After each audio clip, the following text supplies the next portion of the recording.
یہ حضرت خواجہ نظام الدین اولیاء رحمۃ اللہ تعالی علیہ کے دور میں لکھا ہے کہ کوئی ہندو تھا، اور یہ حضرت جی یاد رکھیے گا بھائی، قانون قدرت ہے، جو محنت کرے گا اللہ اس کو پھل دے گا بھائی۔ ولایت، اللہ سے دوستی، یہ ایک اور چیز ہے، یہ اور چیز ہے۔ اس میں نا یہ کمال تھا کہ حضرت وہ مرض سلب کر لیتا تھا، حضرت وہ مرض سلب کر لیتا تھا حضرت۔ اور میں نے بھی کچھ بزرگوں کی زیارت کی ہے کہ جن میں یہ کمال تھا حضرت، مرض سلب کرنے والا۔ وہ کوئی نہ بیمار کو کہتے تھے کہ ساتھ کوئی جس طرح کی بیماری ہونی نا، کہنا کہ اس طرح کا جانور ساتھ لے۔ کسی کو کہنا بیماری چھوٹی ہے نا بھائی مرغا لیتے آنا، مرض سلب کرنا، اس نے مر جانا۔ بیماری بڑی ہے تو کہنا ساتھ نہ بکرا لیتے آنا، میں اس طرح کے رنگ۔ لیکن حضرت یہ رنگ بندے میں پیدا تب ہوتے ہیں جب بندہ اللہ کی مخلوق کی خیر خواہی کرنے والا ہو حضرت۔ جب بندہ پیسے کے پیچھے بھاگتا ہے نا، پھر یہ چیزیں نہیں ہوتی حضرت۔ وہ کمال تھا حضرت اس میں بھی۔ وہ لکھا حضرت خواجہ نظام الدین اولیاء رحمۃ اللہ تعالی علیہ بیمار ہو گئے، شدید بیمار ہوئے، اور قریب تھا کہ حضرت اس بیماری کی شدت کی وجہ سے بے ہوش ہو جاتے۔ وہ پاس مرید بیٹھے تھے نا، وہ کہتے جب اللہ والوں کی مجلس میں بیٹھو تو خیال کنٹرول میں رکھو، کیونکہ یہ دلوں کے خیال جان لیتے ہیں حضرت۔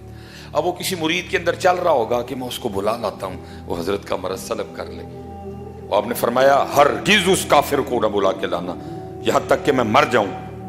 وہ جیسے حضرت بے ہوش ہوئے، مریدین سے نہیں رہا گیا، وہ اس کو بلا لائے۔ اس نے آ کے نا حضرت کا مرض سلب کر لیا۔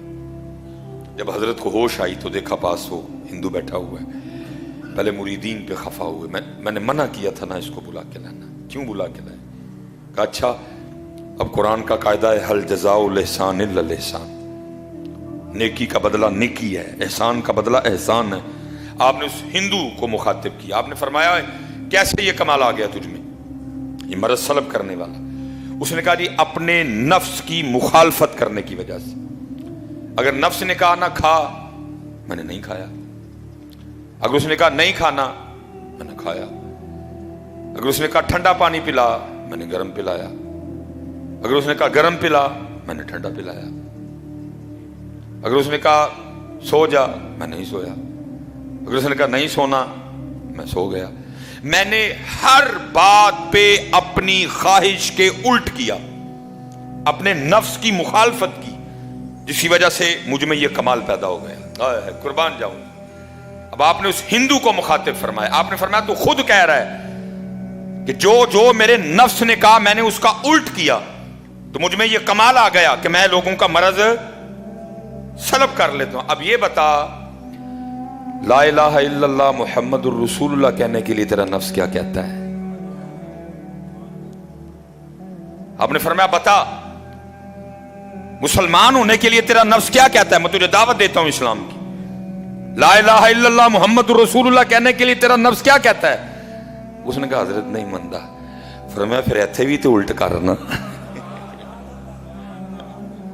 فرمایا ادھر بھی تو مخالفت کرنا، تو خود ہی کہہ رہے کہ نفس کی مخالفت کی، جو اس نے کہا میں نے اس کا الٹ کیا، مجھے میں کمال آ گیا۔ اب میں نے تجھے اسلام کی دعوت دی ہے، تو کہتا نفس نہیں مانتا۔ فرمایا ایتھے بھی تو الٹ کرنا۔ ساتھ کرم تھا، توجہ تھی حضرت کی، دعا تھی، کرم ہو چکا تھا۔ اس نے کہا لو پھر حضرت پڑھاؤ میں نے کلمہ ہے۔ اب شیخ لکھتے ہیں کہ اگر ایک کافر بھی مخالفت نفس کے راستے پہ چلے، ایک کافر بھی اگر اپنی خواہش سے لڑے، تو قدرت اس میں بھی یہ کمال پیدا کر دیتی ہے کہ وہ مرض کو سلب کر لیتا ہے۔ تو اگر یہ کام کوئی محمدی کرے تو ہے، اگر یہ کام کوئی محمدی کرے تو اس لیے ذرا جی کرو ایویں ہی لڑدا ہے شیطان دے نال بندیا، کدی نفس اپنے نال لڑے ہی نہیں۔ آکھے پیر بلے شاہ اڈدیاں پڑھنا ہے، جڑا گھر بیٹھا انہوں پڑھے ہی نہیں ہے۔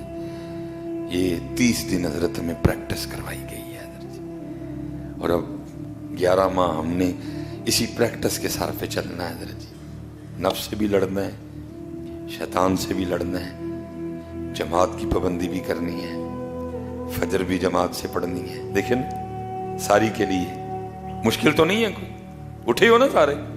یہ 30 دن پریکٹس کروائی گئی ہے حضرت. اب 11 ماہ ہم نے اسی پریکٹس کے سر پہ چلنا ہے حضرت.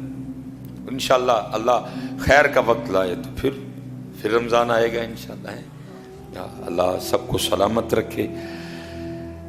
میں نے جو بات ابتدا میں کی میں اب بھی اسی پہ کھڑا ہوں حضرت کی، کچھ بھی نہیں ہوا بھائی ہم سے، کچھ بھی نہیں ہو سکا ہم سے. بس اللہ جنہوں نے کیا نا، اللہ ان کے صدقے ہم پہ بھی رحم کر دے. اللہ جنہوں نے کیا اللہ ان کے صدقے ہم پہ بھی رحم کر دے. اللہ آج آخری جمعہ ہے جی، بڑی بخشنے والی وہ ذات ہے، بڑی وہ کریم ذات ہے حضرت. اللہ اپنے فضل و کرم سے ہمیں معاف فرما دے حضرت. جو ہم سے رمضان میں کوتاہیاں ہوئیں، بے ادبیاں ہوئیں، لغزشیں ہوئیں، بھول چوک ہوئی، اللہ وہ ساری معاف فرما دے حضرت. اور اللہ اپنے فضل و کرم سے ہم سب کی بخشش و مغفرت فرما دے.